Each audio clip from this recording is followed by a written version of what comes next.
Welcome to the Capital. My name is Ben Abbatangelo. I'm a Gunai, Kurnai and Watchabalik man, and I'll be your moderator for today's program, Raising a Voice to Parliament. This event is in part of the Wheeler Centre's Spring Fling, a short series of big ideas, which is on now until Friday, November 11, and is in partnership with the great people at Blak Bright.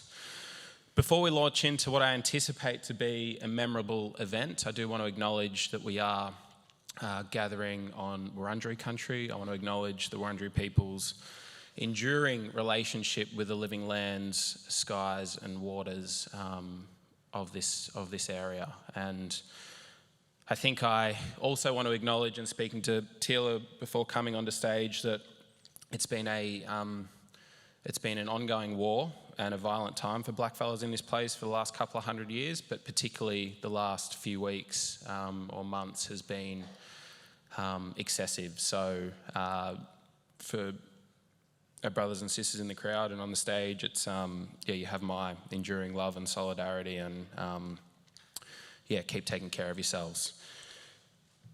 Before we kick off, I want to introduce Brodie Murray. So we're kicking off today's event with a yarn bomb by Wamba Wamba playwright Brodie Murray.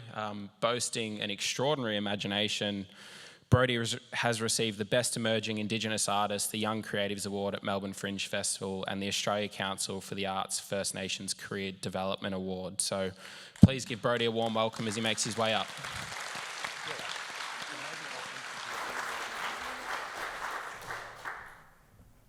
Thank you, Ben. My country, on the farther side, is river country. Songlines that run through the land, scar trees, sacred sites, old river red gums extending into the earth. As old people watch closely, wind whistles through gum trees, bark, sap, trees standing strong for thousands of years, holders of ancient knowledge. Way back in the dreaming, ours watch silent, eyes reflecting many moons of knowledge. The droughts, the floods, the cool of rain under wet earth, nature's balance. Walking through smoke, connected to spirit, feeling the energy run through that land, welcomed by elders with open arms, love of country, waterways, songlines. I must listen to those elders, their protocols, their customs, feel earth underfoot, hear the water trickle nearby. As Bunjil the Protector soars overhead, my responsibility to care and respect. Place, stories, yarns of our people, passed down from generation to generation. Indigenous weaving, natural grasses, part of that land. The fabric of country, banks of the river, possum skin pelts, maps of the land. The stories that are hidden within. Passed down knowledge, father to son, power of creating, something sacred, a part of a collective, a safe space, black perspective, our ways, a community of practice, equal voices, shared knowledges, learning from one another, coming together, black and white, learning from mentors, sharing our yarns, a place of fire, earth, water, reclaiming what was taken from us. Speaking for country, I don't own country.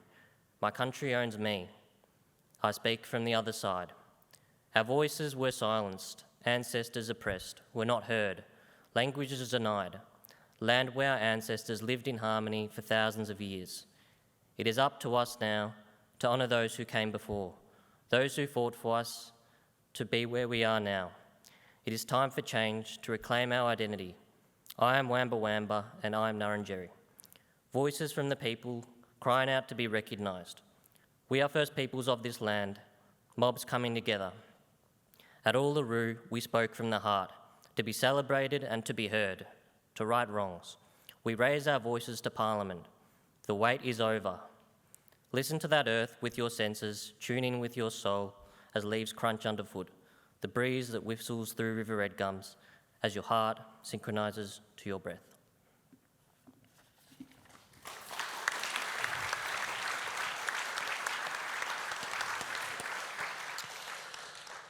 I feel like this is normally the part where the host says, please give our guests another warm round of applause, but I feel like that's lazy, and, you know, it's a joy, Brodie, to meet you today and to be in your presence and, listen to one of the many brilliant story holders, makers and tellers of this place. So please give Brodie another round of applause.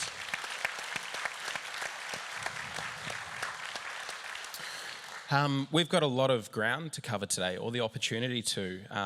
Both of our panellists today have bios that could be mistaken for novels, so I'm going to try and keep them somewhat short and sharp, otherwise it'll get to, we won't even get anywhere. So furthest away from me, we have academic author and stalwart Professor Marcia Langton, and next to me, Wiradjuri and Wailawan woman and lawyer Teela Reid, so please welcome them to the stage. Powerhouses. Raising a voice to Parliament, the gaze has very much been fixed on the present and the future, particularly as we trek towards a referendum, and we will engage with that. However, I'd love to look at how we got here. And Marcia, as someone that has observed, participated, and been an architect of political movements, can you explain how you see the connective thread between the voice to Parliament and perhaps the countless other visions and statements of intent that have been set out by Indigenous peoples over the decades? Well, it goes back to the earliest colonial times, and I don't think I should give you a potted history, but maybe I should just list the petitions that I can think of right now, because I didn't expect this question. So there was correspondence from the Tasmanians rounded up, the Palawa people rounded up and put on Flinders Island, and so they wrote to the governor of the colony pointing out that the promises made to them were not kept. And, you could jump forward to I think it was 68 petition from the Yolngu clan leaders, and they produced petitions for the very first time in an Aboriginal language put into Parliament. And, you can see the subsequent petitions, many of them follow the model made by the Yolngu clan leaders from northeast Arnhem Land, whose land was being mined by Nabalco, a Swiss company, without regard for them, without no consultations with them, without their consent. So they painted their most sacred designs, and these petitions are in Parliament House in a glass cabinet. I've heard a young woman, Sally Scales, refer to the glass cabinet area where these petitions are as the Hall of Dead petitions the other day, yeah. So then, well, I'll just mention it. There are many more, but I'll just mention the Barunga Statement, and that was handed to Bob Hawke in 1988 by the then chairman of the Central Land Council and Galarrwuy Yunupingu, chairman of the Northern Land Council. And you'll remember that after he lost the Prime Ministership, he cried crocodile tears about how he hadn't done more. So he did promise a treaty, for instance, and then did nothing because he was beaten down by the Neanderthals over in Western Australia. And there have been several more Yolngu petitions. There's also a Torres Strait Islander statement, I think it's called the Marbig Statement, which followed the famous Uluru Statement from the Heart, which is like the earlier ones on a group painting with all the sacred designs and signed by the attendees at the first Indigenous National Constitutional Convention. And those petitions are just the spearheads for quite significant campaigns that involved litigation, protests, delegations to Canberra and to the capital cities, some of them successful, some of them not. But here we are, after many petitions for recognition, still talking about it. So on that, Marcia, and thank you for such an in-depth lesson put so succinctly, and maybe Teela, for you, to bring you into the conversation, how do we ensure in this moment that the voice to Parliament and the subsequent sequence to follow doesn't also end up in that hall of other, that hall of dead demands and initiatives and ideas and visions? Well, I think the difference is with the Uluru Statement from the Heart is its strategy. Architects have certainly said it's not going to the dead hall of petitions and treaties, and that this is a people's movement. You are each really responsible now to make sure we see these changes in our lifetime. And that's what really mobilises me, is with this particular movement, the Uluru Statement was an invitation to the Australian people. It wasn't handed over to politicians and Parliament. Can you imagine if we had have handed it to Scott Morrison? And part of, as Marcia has articulated, is that it's mobilised many different things, and most certainly there is a groundswell of campaigns and advocacy happening, and the only reason it is on the national agenda is because the Australian people are taking up the invitation at the heart of the Uluru Statement. And as I have travelled the country, as have many other advocates, it really has been about sharing accurate information in order for each and every Australian to take ownership of this movement. The only way we will succeed at a referendum, and you have to think about this referendum, it's been 40 years since the last referendum, it's been 60 years since the last successful referendum. The world looks very different now in terms of mobilising a double majority of the people. And in terms of making sure we see voice and Makarrata, ultimately the coming together after a struggle, is making sure that people understand that whether you like it or not, you're a campaigner now. The nation is being put a question in the new financial year, and there is absolutely an obligation on every single one of us to step up to the plate and get this across the line. On that, Teela, and you put that so succinctly, by going to the Australian people to vote on our futures, is there an inherent compromise with that? Or secondly, maybe, is that, if we go to the Australian people, we get that double majority vote, a voice to Parliament is established. What confidence do you, and I guess everyone else within that referendum team, have that, this colonial state, for the first time in its history, really, will actually listen? Well, the strategy about going to the people is the people mandate the guarantee that this voice exists beyond political cycles. It's able to be set up the framework so that the voice is able to adapt and grow into the future. I am absolutely running at this like we are going to win. I'm not going to, rock up to a sporting match thinking I'm going to lose. I think when people ask this question, for us as First Nations peoples, there is a bigger risk at not having a crack, because the status quo continues to kill us. The systems continue to silence our voices. And while this is an unprecedented democratic task in getting a winning referendum across the line, it will be worth it, and I am absolutely going towards it like there's no other option but winning. And it's not just my personal opinion, there's data and research that says that at each and every point across this, let's just look at, say, for example, when the statement was issued to the Australian people, even where we had politicians, prime ministers, deputy prime ministers, drag this idea and be dishonest in their rejection of the Uluru Statement, we know as campaigners, when we've gone out and given accurate information to the people, that polling has continued to go up in terms of public support for this.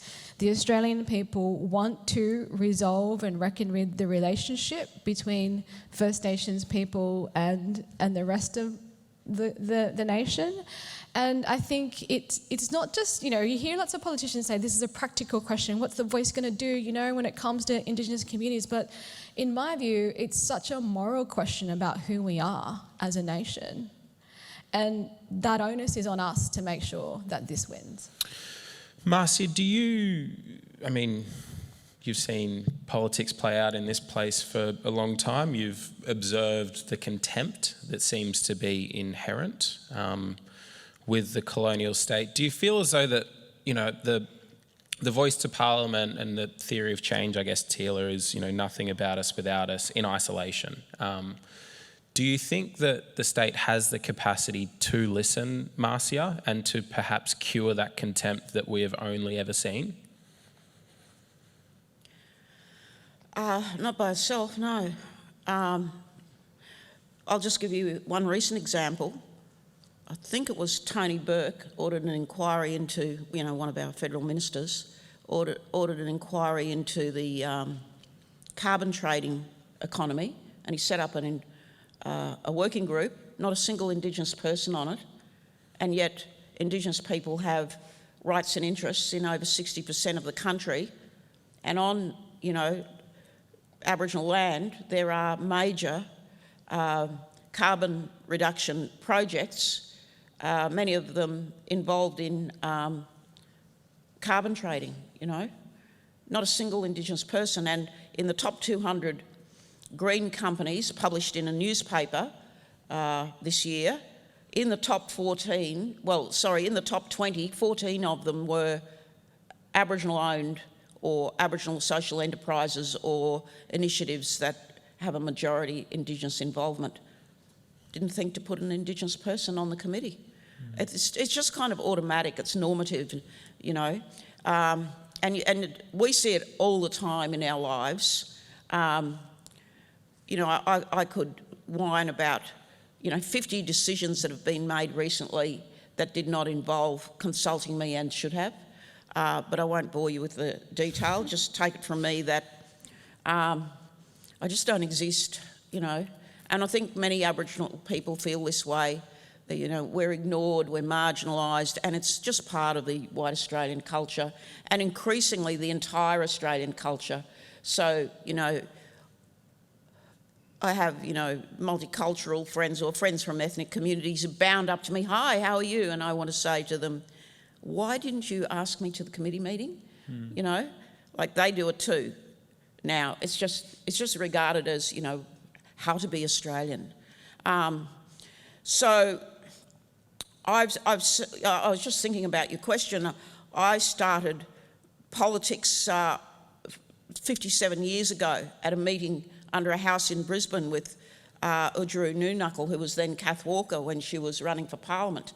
And I was taken along by one of my aunties who had campaigned, and indeed at that time was campaigning, and they campaigned for 10 years for the 67 referendum. And they held cake stalls. So this meeting reminds me a bit of, that time. And I've seen, 10 prime ministers come and go. It's probably more if you count a couple of them twice. So where are we now as compared with, the 1960s in apartheid Queensland? Well, things are better, that's for sure. We don't have the infant mortality rates that we had back then. We don't have most of the formal racist apartheid system's been dismantled, not all of it. There's still 2 sections in the Constitution that cause a problem, so read up on that. And, you have terrible things happening around the country say, for instance, the inquest into Kumanjai Walker's death at the hands of Constable Rolfe in Yuendamu, and if you look at the inquest reports every day, as I do, you can see that the police in the Northern Territory seem to believe that they're still at war with us, you know. So you have the double banger, you have the burden of history from the frontier wars still being waged by the Western Australian Police Force, the Northern Territory Police Force, the Queensland Police Force, and it's starting to look like they're, you know, still recruiting the military down here in the Victorian Police Force, because there have been so many unnecessary deaths in custody here in the last few years. And then on top of that, you have the, you know, the everyday racism, the microaggressions, which tell us that, you know, if you think about it, that Australians are not even aware of what racism is. They don't even realise when they're being racist. So I hope that the referendum gets over the line. I'm encouraged by the polling that's announced at the meetings that we attend. Over 60% of Australians would vote for the Voice, but then in a second survey they say, but I don't understand what it is. So people are of goodwill, but you know, they don't know the detail. Well, I'll just tell you a little bit about that. So I've been involved in, yes, a lot of policy shifts over time, but I think this is the most important one. There can't be any more important principle in grappling this topic than the one that, you know, that's just been said.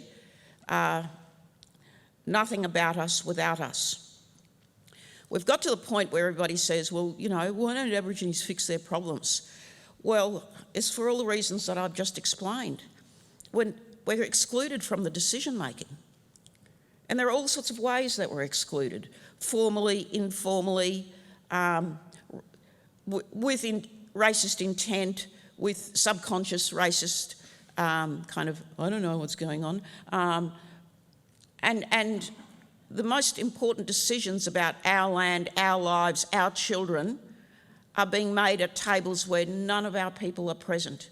I mean, just look, for instance, at the rate of removal of children from their families here in Victoria. It's the highest in the country. Why? It's ridiculous. It's just insane. It's not good policy. It's not good policy implementation.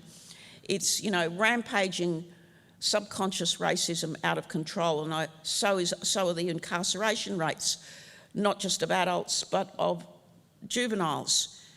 100% of the juveniles in detention in the Northern Territory right now are Aboriginal. Why? There's no excuses anymore. We have to have the voice to Parliament, and you can ask me later, but I was involved in the process to co-design the voice, and we want those 52 of us who were involved in that process under the last government want to see not just a voice to Parliament, but a voice that has a say in the way that governments develop policies at any time. So I think on that, Marcia, I mean, you paint a vivid picture that, you know, the state of affairs across the country is quite apocalyptic. But then we've got, I guess, Anthony Albanese in this moment talking about the voice being a modest reform or a generous proposal. Like, can the apocalyptic state that we're living in be reformed? And does the voice, I guess, add on to kind of the revolutionary movement and feel that people have demanded for over time? Or does it concede that the revolution is perhaps behind us? It's a long question. And probably not framed well. Great. Well, it's a young person's question. It is. You know, you're still hoping that there'll be a revolution. That tells me you're young. I'm going to hold on to that. Yeah, do. No, it's important to be aspirational.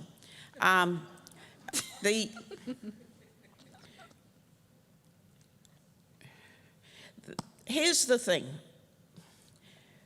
There is no quick fix.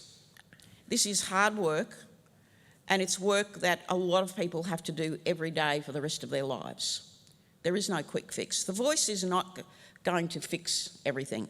The Voice, it will be a mechanism in our governmental structure to allow Indigenous people to have a say in government decisions and laws that affect them. Now, what we designed was regional voices on the basis of self-determination to be determined by the people who live in those areas, the Aboriginal and Torres Strait Islander people who live in these areas. We spelled out 9 principles. It's all in our report, which you can find online, such as, you know, inclusivity, by which we mean, you know, gender equity, and we've made that clear in the report, transparency and accountability, cultural authority, and so on. And it's our vision that these regional voice arrangements would have relationships with all levels of government, the state or territory and the local government, and play a role in appointing a national voice. So we built a system, as people say, from the ground up, and yet in the, you know, the right-wing media, which is most of it now, except for maybe the Saturday paper, we're being accused of creating a system for the elites. Apparently I'm from the elite. You know, that's so far from the truth. And what I'm concerned about is that if you read all of the literature on this, and there's a mountain of it, but, you know, you can catch up very quickly by just going to a few websites like, what is it, Uluru, no, fromtheheart.org.au. Go to that website, that's a good website, and just, you know, read the first 30 pages of our 2 reports, the interim report and the final report on niaa.gov.au/voice, so the National Indigenous Australians Agency. So that was the secretariat for our reports, and people seem to think that this was, entirely a government process. No, our report was designed by our 52 people, and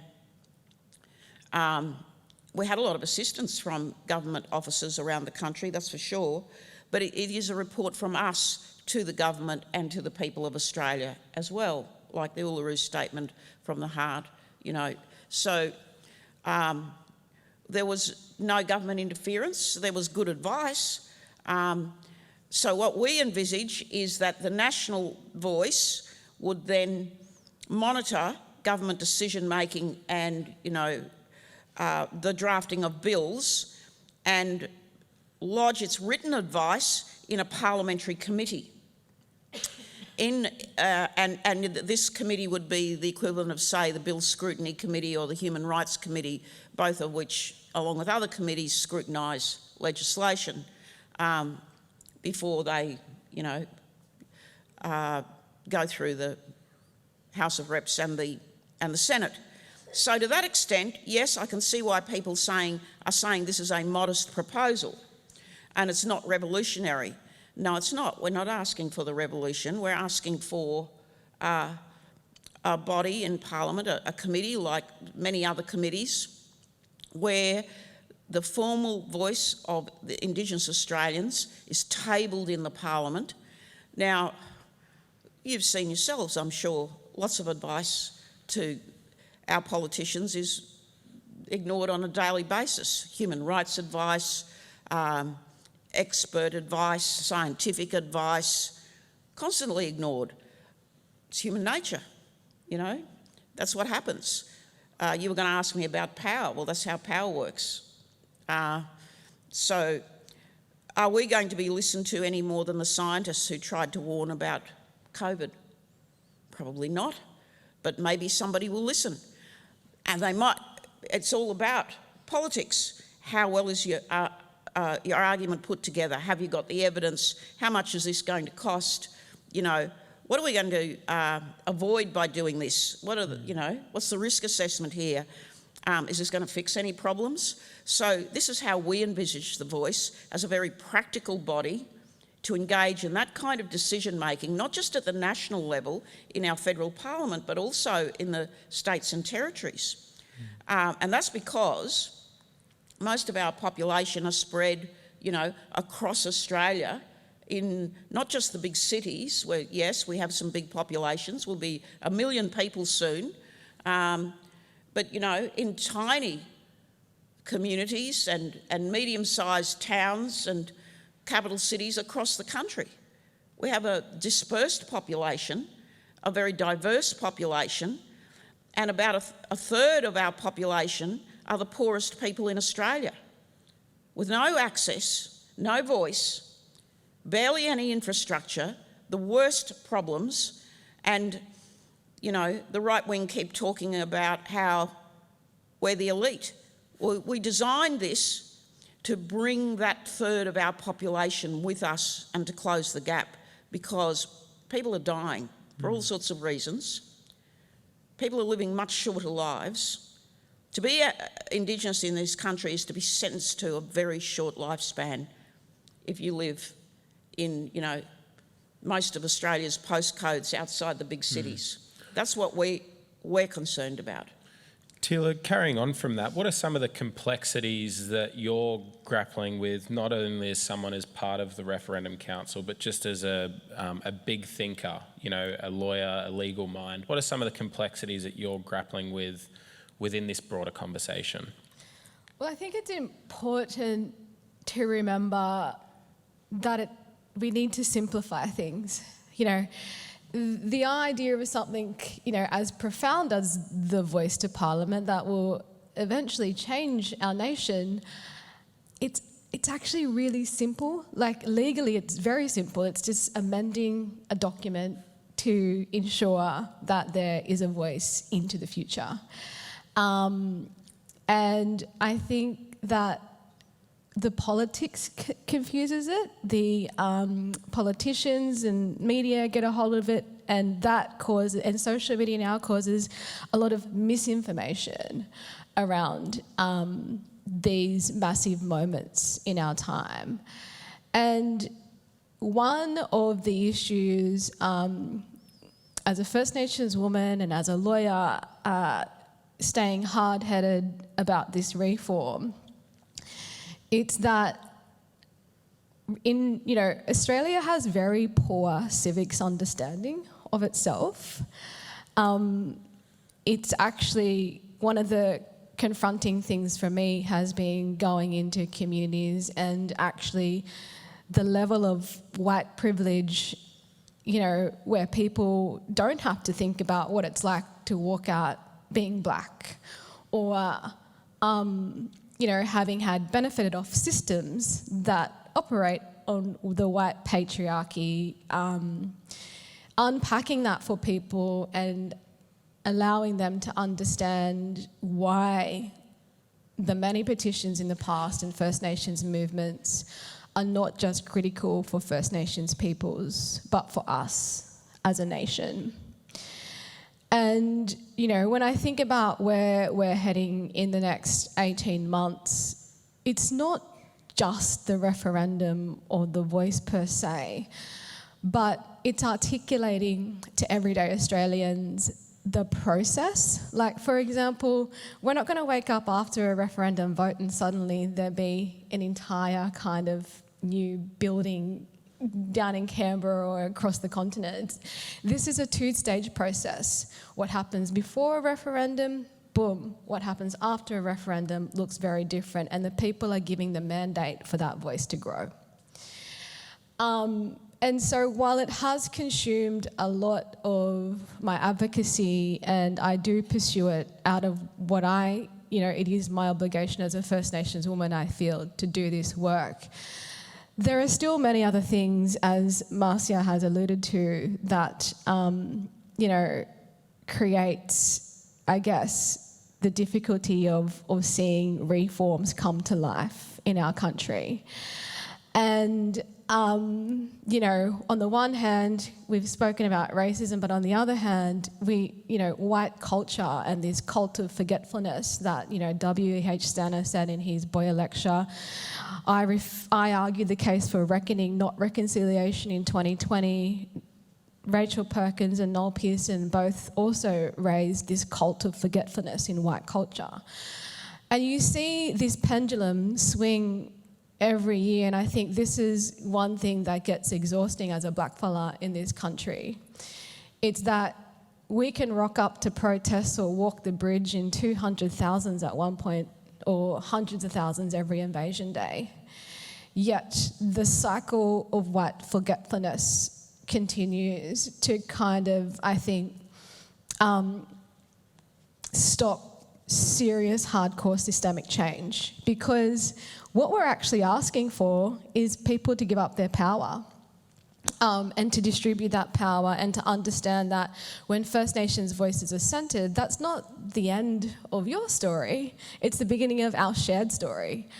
And we often talk about the voice as this big thing, but I mean, we also have to remember things like Makarrata have been on the First Nations agenda since the 80s, you know, in the Social Justice Compact, and suddenly people are like, oh, where did Makarrata come from? Which was generously gifted by the Yolngu people, meaning the coming together after a struggle. And in this particular movement, you know, one of the elders that took me under his wing was Uncle Sol Belair. And he's a giant in the land rights movement.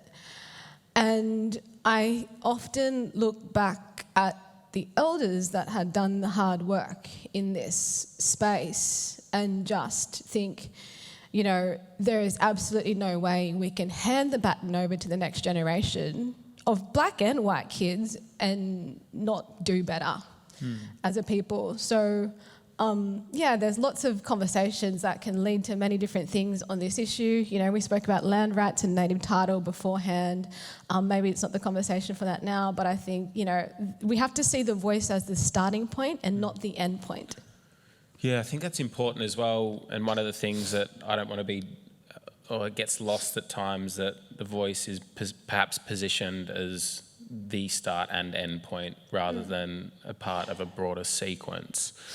I guess, can you paint a picture as well, Teela, when, you know, I think a lot of the people's minds and their gazes shift to, okay, blackfellas are giving input on laws and legislation. Well, that's just going to be land rights. That's just going to be health. It's going to be, like, there's a distinct subset of laws that people imagine that we'd be having input into. Do you see it also as tax, as, you know, across a range of different, you know, policy areas? So there's a couple of things to unpack in that question.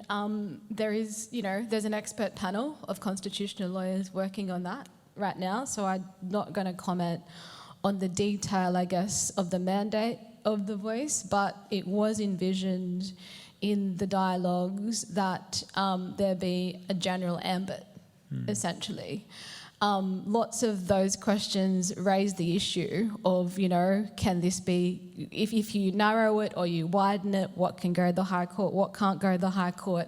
I like to distance myself from those conversations because I think at the end of the day, like, whether you have a voice to Parliament or not, if any Australian has merit to run a matter all the way to the High Court, they can do it, you know? But in terms of what people envisioned in relation to their voice to Parliament was a general ambit around matters that affect their community. Yeah. Marcia, you've seen in these moments it can get pretty violent for blackfellas across the country when maybe, and we're starting to see the discourse play out in the public arena.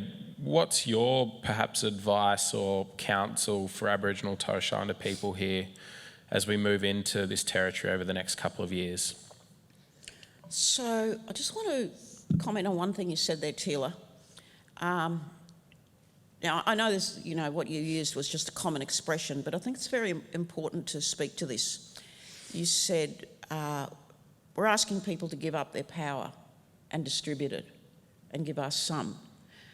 See, power doesn't work like that. Power's not a cake that you cut up and give, you know, bits of to people. That's the Pauline Hanson view of the world, right? Power is elusive, it's indefinable. Yes, you can take it away from people, and yes, you can give it to people, but what is it?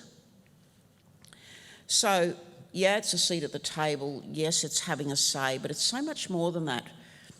Nobody ever gave me a seat at the table. I kicked the doors in, you know, and so did many other Aboriginal people in order for us to have this discussion. My dear old aunties kicked the doors in up in Queensland when they were in the first 67 campaign. They'd literally just barge into people's offices, and they were so lovely nobody was going to throw them out. So that's how they did it. And you'll find, if you look closely and hear the stories of how people made change, the people who've had the most effect are the ones who just walk through the door. By talking to people, you can change the conversation. Now, Pauline Hanson thinks that, you have to remember where she started from, right? She was a fish and chip shop owner in Brisbane. She'd done over a few husbands, got their property off them. Her kids hated her.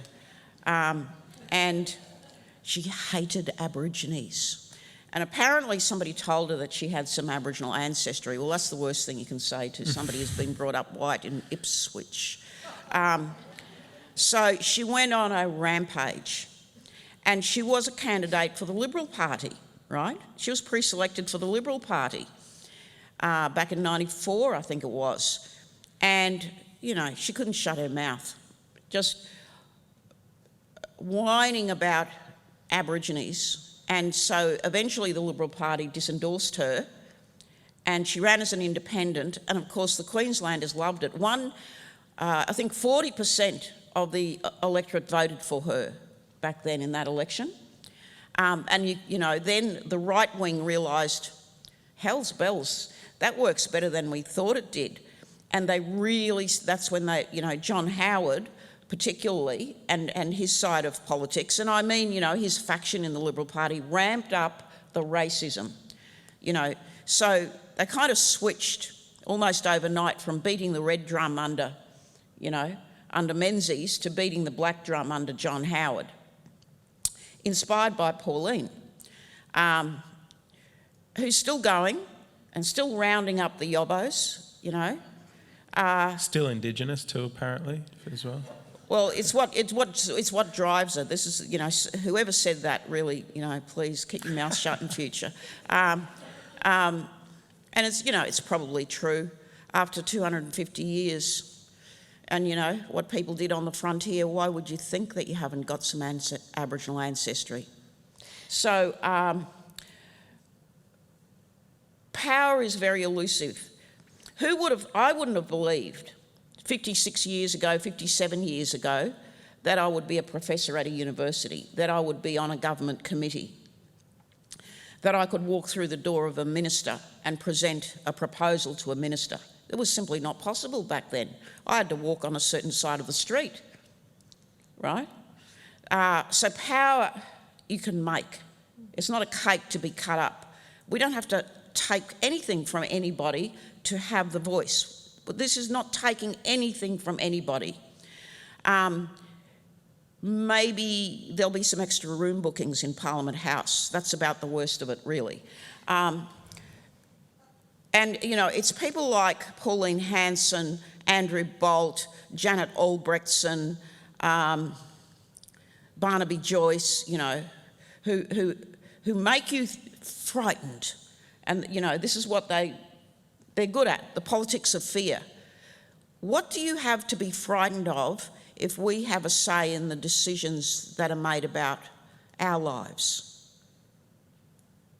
It's not like they're going to remove gun control. Nobody's going to take anything away from you. So I don't understand why people, are persuaded by the politics of fear. And they certainly are. And I don't think we should be too casual about this.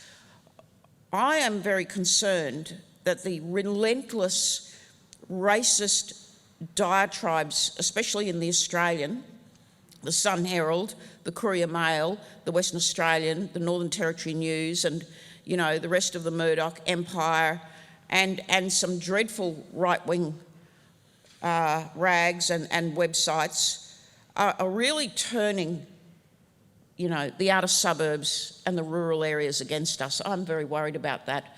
I don't think that we can sit on our high horses and say, oh, we don't have to worry about, you know, Peter Dutton dragging Jacinta Price around with him. Nobody's going to take that seriously. Well, actually, yes, they are. You know, I monitor this stuff. There's a deluge of that Trumpian kind of, you know, race hate pouring out of the burbs and the country towns now. So, you know, maybe you don't see it, but I see it.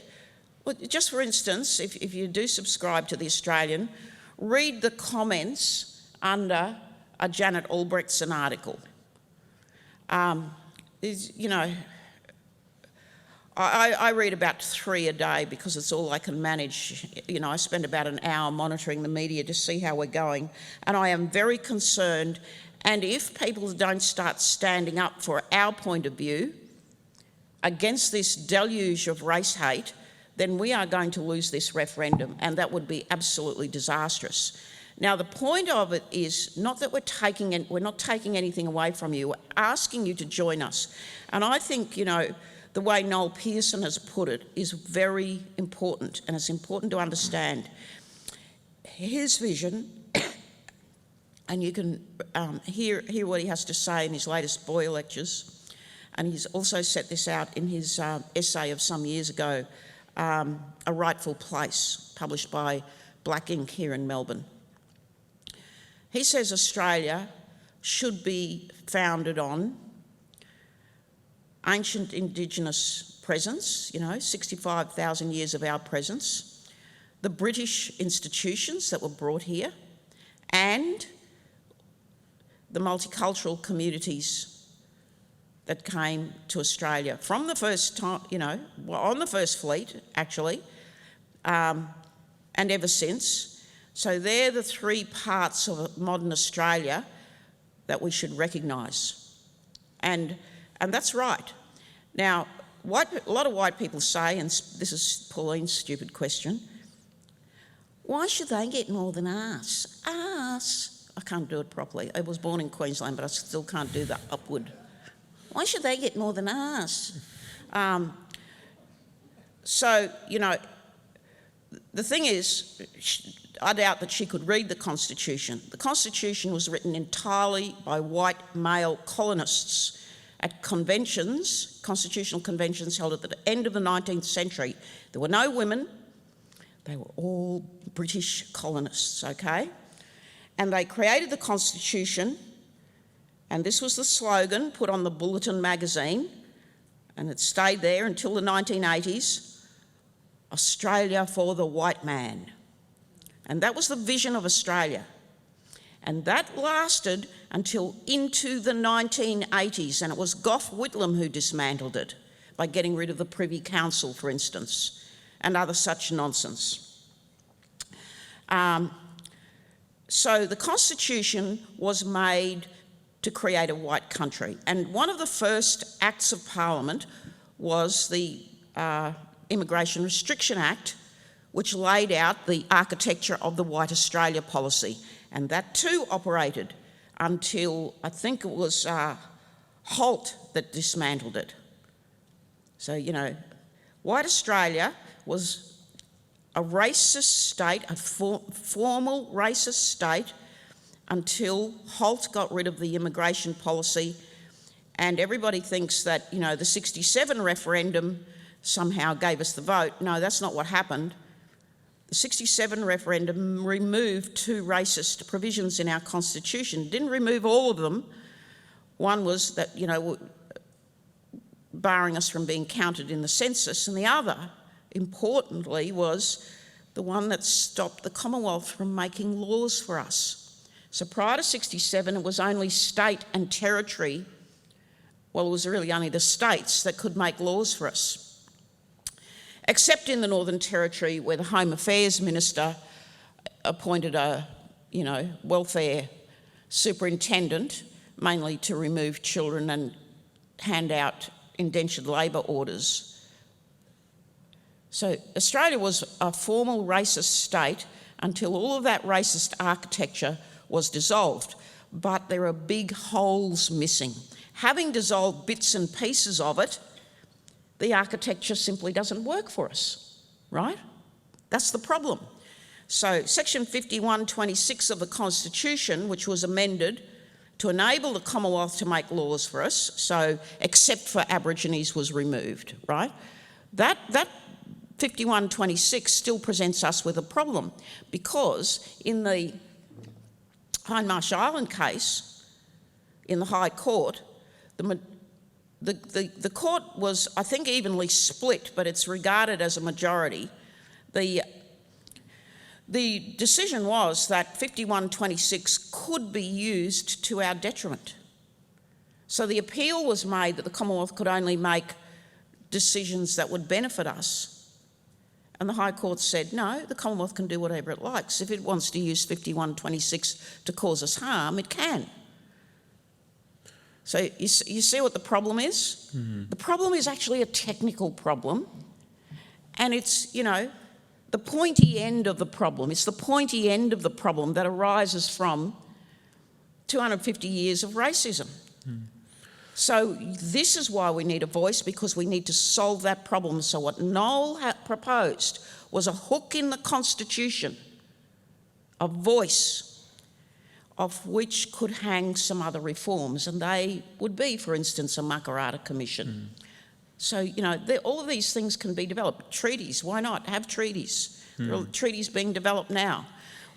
Truth-telling, well, I don't think we need a commission. I think people need to unlearn the lies that Australia is based on. But anyway, you see how technical the problem is? So it's very difficult to explain this. But if we have a voice in the Parliament, a group of people who can tell governments, don't make that policy, that's a bad policy, it doesn't take anything away from you, it actually makes the country a better place for everybody. Hmm. Yeah, and I think as well, I just want to clarify the context of my comment in relation to power was purely from a legal point of view, which is, let's be very honest, the Constitution is a document that distributes power. It's the separations of power. You've got the judiciary, the executive, the legislature. And in the operation of that, we know since Australia became a federation, and also subsequently post-1967, federal laws can make other laws at state and territory inconsistent. So when I talk about kind of that redistribution of power, it's asking for a mechanism in the Constitution to influence power structures. So that was the context of my comment. I get that, yeah, but just to say, You will all still have your power. You have your power. You'll have your power. We won't take any of your power away from you. With Teela, how does the voice and there's probably two prongs to this question. One, how do blackfellas navigate the next couple of years as things really start to heat up, and then really importantly, from your perspective and those campaigning for the voice, how do you combat, I guess, the misinformation, the disinformation, the continued bad faith that takes up a lot of space within the public domain?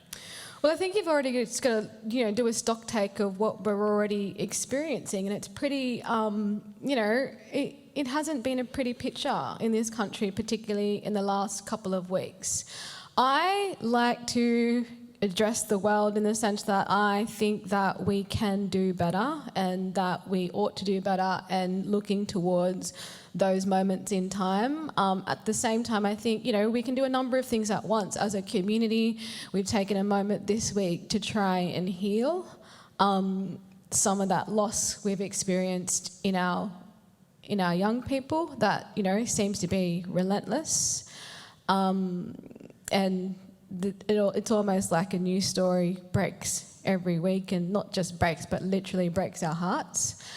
And even with Sister Girl, Danelle Wallum and the netball team, what she experienced on that platform in sport, but I also think that's such a courageous story in so many ways. And looking out, to where we might be this time next year, and if Albanese does pursue his promise, then we will have had a referendum, if not by this time next year. And so in terms of that, I think it's about community building, community care, allies really stepping up to the plate and creating safe spaces for these difficult conversations, because they're not easy when you're already enduring those microaggressions on a daily level.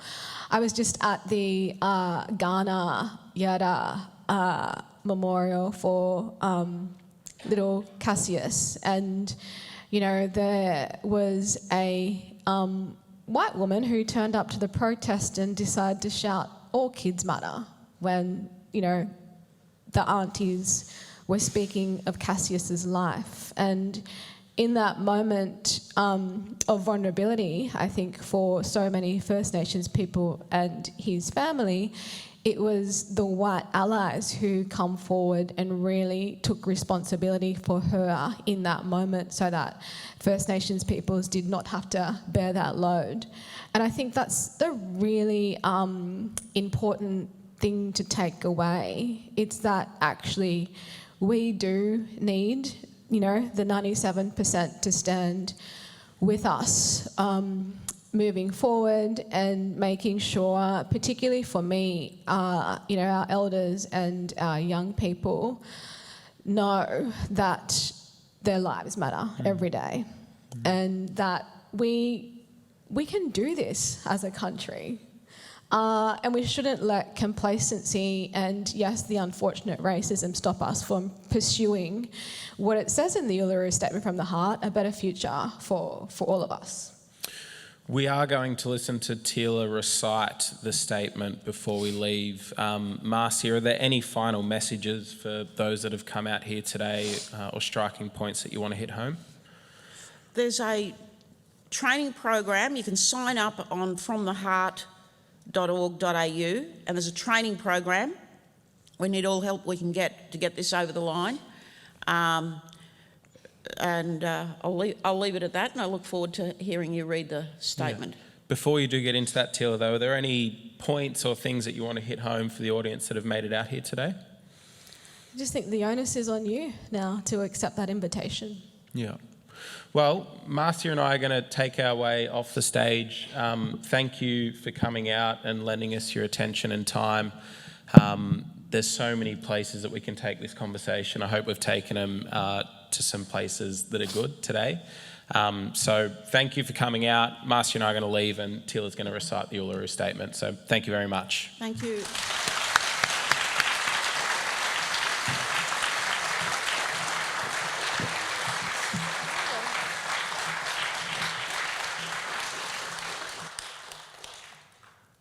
We gathered at the 2017 National Constitutional Convention, coming from all points of the southern sky, make this statement from the heart.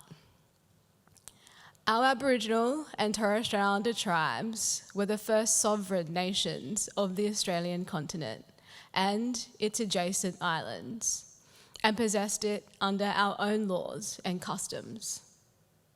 This our ancestors did, according to the reckoning of our culture from the creation, according to the common law from time immemorial, and according to science more than 60,000 years ago. This sovereignty is a spiritual notion, the ancestral tie between the land, or Mother Nature, and the Aboriginal and Torres Strait Islander tribes who were born therefrom, remain attached thereto, and must one day return thither to be united with our ancestors. This link is the basis of the ownership of the soil, or better, of sovereignty. How could it be otherwise that a people's possessed a land for 60 millennia and this sacred link disappears from world history in merely the last 200 years? With substantive constitutional change and structural reform, we believe this ancient sovereignty can shine through a fuller expression of Australia's nationhood. Proportionally, we are the most incarcerated people on the planet. We are not an innately criminal people. Our children are aliened from their families at unprecedented rates. It cannot be because we have no love for them. And our youth languish in detention in obscene numbers. They should be our hope for the future.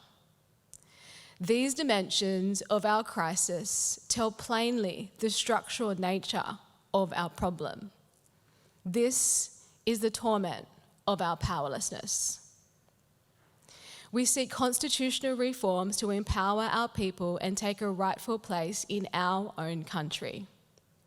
When we have power over our destiny, our children will flourish. They will walk into worlds and their culture will be a gift to their country. We call for a First Nations voice enshrined in the Constitution. Makarrata is the culmination of our agenda, the coming together after a struggle. It captures our aspirations for a fair and truthful relationship with the people of Australia and a better future for our children based on justice and self-determination. We seek a Makarrata Commission to supervise a process of agreements between governments and First Nations and truth-telling about our history. In 1967, we were counted. In 2017, we seek to be heard. As we leave base camp and start our trek across this vast country, we invite you to walk with us in a movement of the Australian people for a better future. That's the Uluru Statement.